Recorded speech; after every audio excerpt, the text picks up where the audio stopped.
What is going on, Movie Maniacs? I'm Matt. And I'm Zach. And this is the previews, everyone's favorite part of the movie. So last week we went ahead and uploaded our spoiler-free Spider-Man Far From Home review.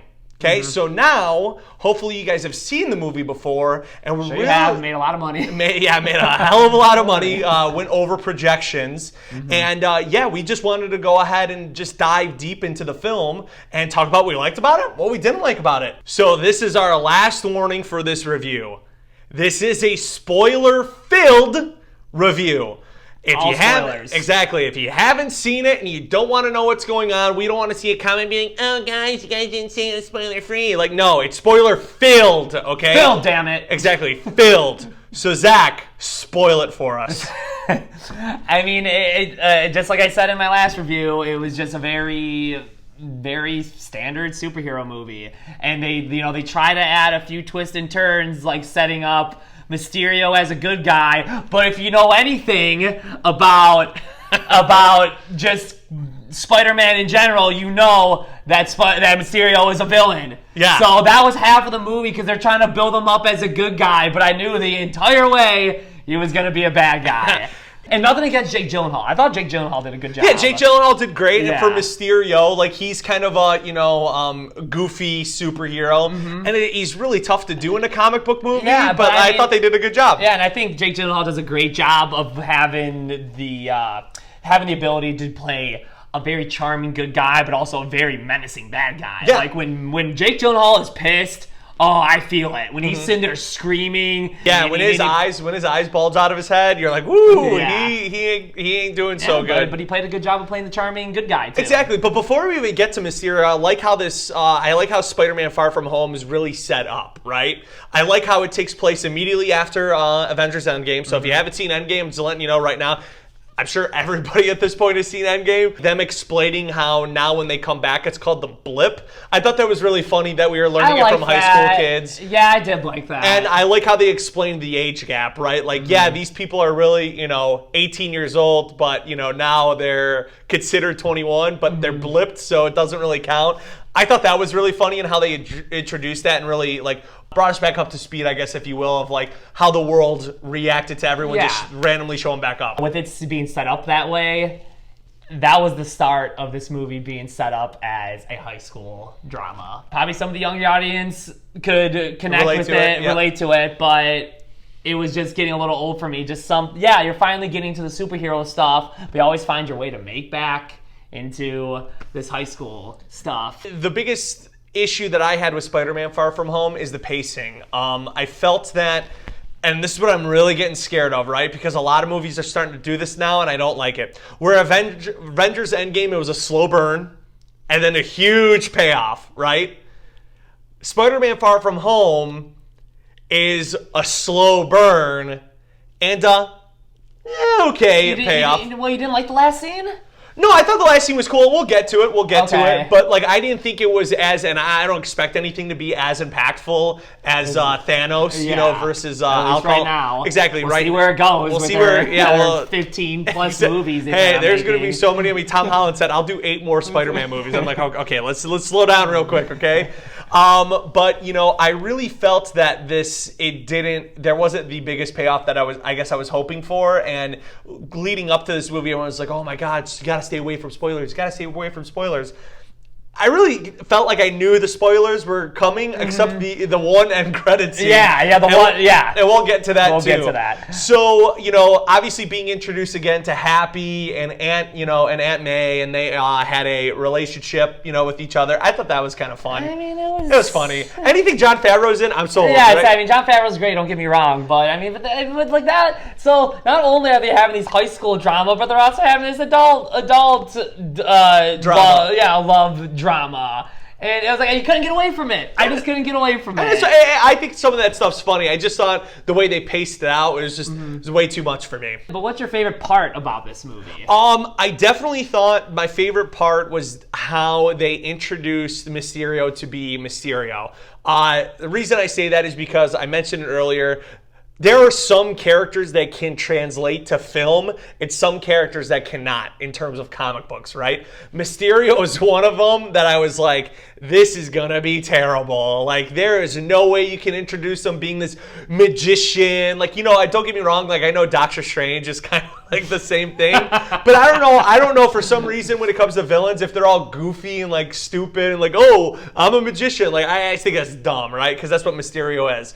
But I like how they made it that, Mysterio was the one that actually created the projections that Tony Stark used to relive his childhood, and he didn't like it. And I understood why he wanted to do what he was doing. And they introduced all those other characters that may have been, stabbed in the back by Tony Stark. Mm-hmm.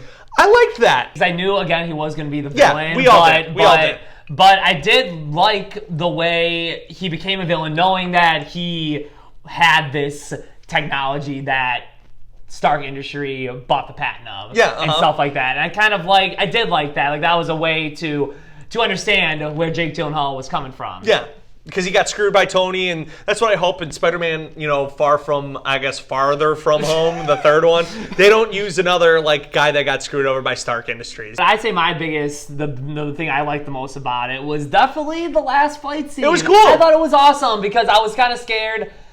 And I guess I kind of caught an idea of where it was going to go just throughout the movie, that it was going to be the drones that were going to be fighting. But, the biggest thing I wanted to see was just Spider-Man being Spider-Man. Yeah. Just pulling all this acrobatic stuff that no other superhero in the Avengers can pull. Yeah, because that's what makes him unique. Yeah, exactly. And I got that a lot, and I loved the last scene. The thing that I disliked about this movie, you're right, it's getting very formulaic. Very, very formulaic, and I feel... Taking you this long to feel that? Taking you this long? Shut up.